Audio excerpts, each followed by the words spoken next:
ምግብን ማቦልቷል የጥላውን ገሰሰ የተዘራ ኃይለ ሚካኤል ነው ግጥሙ። በነገራችን ላይ ዜማው የጥላውን ገሰሰ የዚህ ጥላውን ገሰሰ በጣም ብዙ ዜማዎች አሉት ያልታወቀ አናው በጣም ትልቅ ዜማ ደራሲ ነው። ታምራት በዚህ ሳምንት ከአሜሪካ አልወጣንም በል ምንድነው ይሳምን ደግሞ በጣም እኛን ኢትዮጵያኖችን የሚመለከት ነገር እንግዲህ ዶናልድ ትራምፕ ከመጡ በኋላ መጥፎ ነገር ነው የምንሰማውና የኢትዮጵያኖች እገዳ ምን ነበር? ከሌላ የጠየቁ ኢትዮጵያኖች ነበሩ በአሜሪካ እና እነኚህን ከሌላቸውን ተነስተው እንዲባረሩ የሚያደርገው ውሳኔ ነው ተወስኖ የነበረውና በፍርድ ቤት ክርክር ሲካሄድበት ነበር ቆይቷል።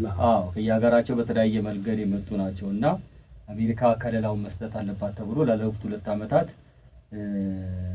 ስደተኞችና ጥገኝነት ጠያቂዎች ላይ ኢላማ ያደረጉ ትዕዛዞችን ሲያስተላልፉ እንደነበረ ይታወቃልና በገደብ ነበር የነበሩት በፍርድ ቤት ክርክር ሁሉ ተነስቶበት ማለት ነው። እና ኢትዮጵያኖችንም ይመለከታል ይሄ የቪዛ ጋር በተያያዘ እንደገና ደግሞ እዛ ሀገር ያሉ ጥገኝነት ጠያቂዎች የነበሩት በቃ እንዲባረሩ ማለት ነው። ወዲህ የመጡበት ከለላ ይሰጣቸው ይሄዱ ነው ይሄዱ የሚል ነገር ነው ያለው።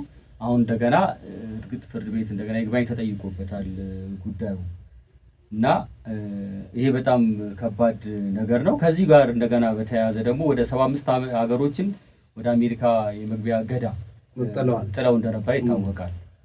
እንደገና የዚህ ወደ ነን ኢሚግራንት ቪዛ የሚባለው ለስራ ለቢዝነስ ጉብኝትና ለሀገር ለማየት ለጉብኝት የሚሄዱ ሰዎችን ያው ኢትዮጵያም እዛ ውስጥ ስላለችበት ገዳ ተጥሎባት ነበርና የ2 ዓመት የቪዛ ቆይታ ጊዜው ወደ 3 ወር ሌላ 2 ዓመት ምናምን ነው የሚመጣው። አንድ ጊዜ የ2 ዓመት ነበር የሚመጣው። አሁን የ3 ወር ብቻ አድርገውት ነበረ። እሱም 3 ወር አድርገውት ከ5000 እስከ $15000 ተቀማጭ እንድታስይዝ ተጠየቅ ነበረ እና ያለፉት 6 ወራትን ልምድ ተመለከቱና ይሄማ በጣም ጥሩ እንግዲህ ያስያዙ ሰዎች አሉ ማለት ነው አሉ። ስለዚህ ደግሞ ይዘው ወደ አሜሪካ የሄዱ አሉ 15000 10000 $5000 ማለት ነው። እና ይሄ ከ15000 ከ5000 እስከ 15000 ያስይዙት የነበረውን ዶላር ወደ $20000 ከፍ አድርገውታል። መቅዳራውታ ትራምፕ ያውዳ ነጋዴም ናቸው አይደል?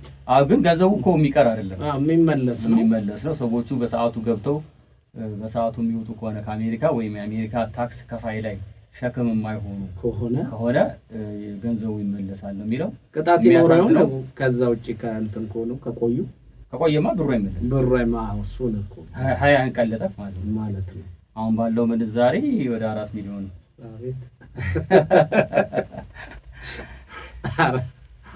የአንድ ኤሌክትሪክ መኪናን ሰጥተህ ትመለሳለህ ማለት ነው። ቁጭ አድርገህ ነው ኤሌክትሪክ መኪና የምትሄደው ማለት ነው አሜሪካ። ከሌላ ወጪ እኮ ነው ከፕሌኑ ከሌላ ሁሉ ወጪ አንድ ኤሌክትሪክ መኪና እዚህ አስቀምጫለሁ። እሱ ብቻ ሳይሆን አሁን ባለው ሁኔታ እኮ እንደ ልብ ወደ አሜሪካ ለማመልከት ማስቸጋሪ የሚያደርገው ምንድነው ዶላሩ የሚያዘው እዛ አሜሪካ ነገር ነው። እዛ ነው የሚያዘው እንጂ አሁን ለምሳሌ እዚህ 4 ሚሊዮን ብር አለኝ እሱን ላስይዝ አይቻልም። እዛው ዶላር እቺን 4 ሚሊዮን ወደ ዶላር መንዝረህ ነው የምታስገባው እዛ። ይሄ ደግሞ ይቻላል ወይ? አሁን ባለው ሁኔታ ይቻላል። ለግለሰብ በጣም አስቸጋሪ ብርህን ወደ ዶላር መቀየር ትችላለህ ወይ የሚለው ነገር ራሱን የቻለ ችግር ነው። ሊሆን የሚችለው ነገር ምንድነው እዛ ሀገር የሚቀበል ሰው የሚያስተናግድ ሰው ካለ ከራሱ አካውንት ላይ ያንን ብር ማስያዝ ማለት ነው። ስንቶች ናቸው በአካውንታቸው 20 ኖሮ 20 ብቻ ሳይሆን 20 ካስያዝክማ የምትበላው የምትጠጣው አይኖርህም።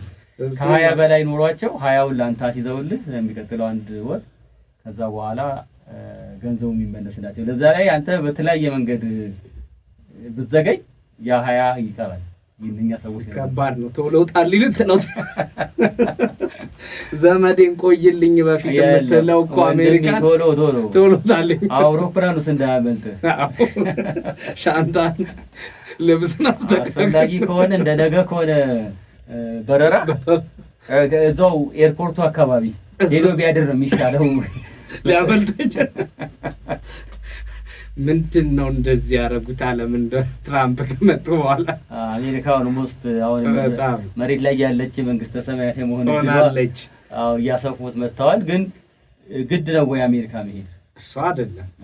አሜሪካ መሄድ ግድ አይደለም።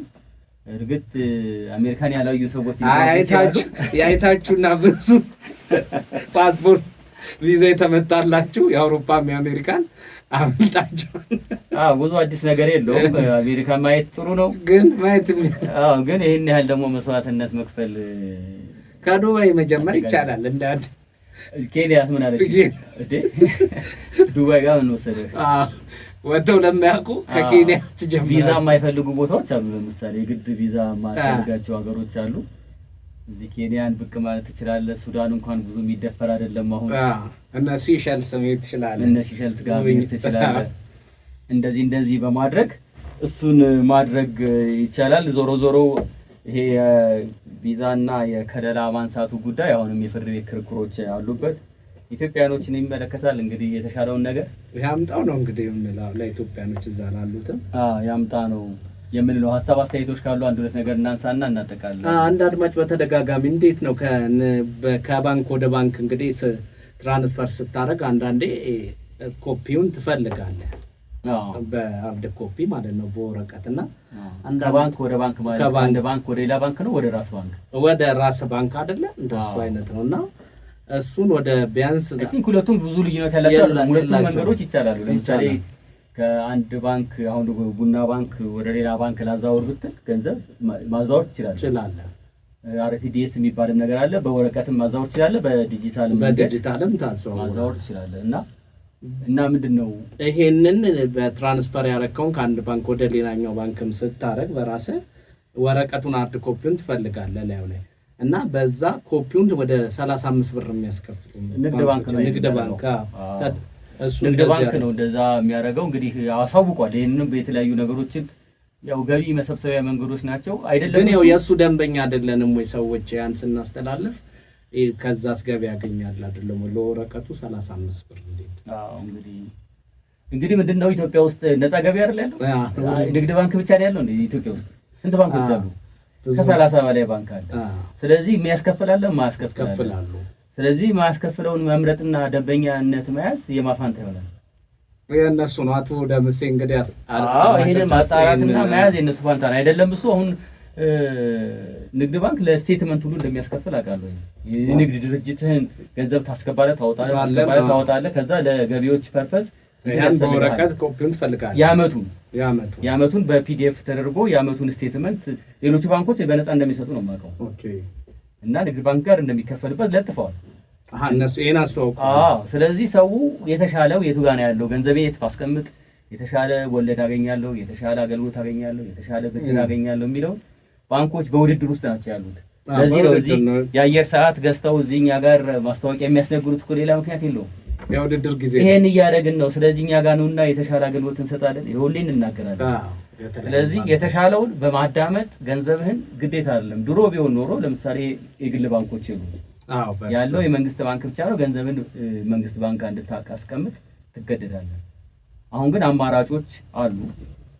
ንግድ ባንክ ተወዳዳሪ ነው እና የፖሊሲ ባንክ ቢሆንም ተወዳዳሪ ነው። ስለዚህ ይሄንን ማድረግ አስፈላጊ ነውና ለፕሪንት ተጠየቅኩኝ ነው የሚሉት አቶ ደምሴ እንግዲህ ሰምተዋል። ቢሮአቸው ሄደው ፕሪንት ያርጉት ይቻላል። አሁን ከስልክህም ላይ ፕሪንት ማድረግ ትችላለህ። የግድ ንግድ ባንክ መሄድ አያስፈልግም። ሌላ ባንክ ጋር ኮፒ ማድረግ ትችላለህ። ስልክህን ቀጥታ ወደ በብሉቱዝ ትልከዋለህ ፕሪንት ለማድረግ እና ዶክመንት መያዝ ካስፈለገ ዶክመንት የሚፈልጉ ሰዎች አለበለዚያ ደግሞ በስልክም የራሱ ዶክመንት መያዝ በስልክም ታደርጋለህ። ወደ ጋለሪም መክተት ይቻላል። እሱን ማድረግ ያስፈልጋል።